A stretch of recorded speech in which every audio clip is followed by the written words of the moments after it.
2 கிளம்புறோம், வாங்க போகலாம். கைஸ் ஃபர்ஸ்ட் பேன் எடுத்துக்கோங்க. அப்புறம் வெங்காயம் போட்டு வதக்கி வைக்கோங்க. இப்படி வதக்கணும். வதக்கி வைக்கோங்க. அடுத்து ஜிஞ்சர் கார்லிக் டொமேட்டோ பேஸ்ட் வந்து ஆட் பண்ண போறோம்.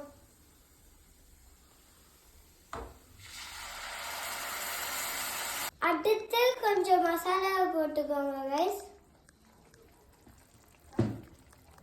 அடுத்து லைட்டா உப்பு போங்க. வதக்கிக்கோங்க கைஸ். இப்போ கொஞ்சம் பன்னீர் ஆட் பண்ணிட்டு மிக்ஸ் பண்ணிக்கோங்க. பேன் எடுத்துக்கோங்க. அப்புறம் பாஸ்தா போட்டுக்கோங்க.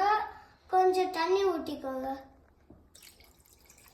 இப்போ பாயில் பண்ண பாஸ்தாவை இதுக்குள்ள போட்டுருங்க. இப்போ பன்னீரையும் பாஸ்தாவையும் நல்லா மிக்ஸ் பண்ணிக்கோங்க. இந்த மாதிரி இப்போ யம்மியான பன்னீர் பாஸ்தா ரெடி. நல்லா இருக்கு, சூப்பரா இருக்கு. நீங்களும் வீட்டில் ட்ரை பண்ணி பாருங்க. எப்படி இருக்குன்னு கமெண்ட்ஸ்ல பண்ணுங்க.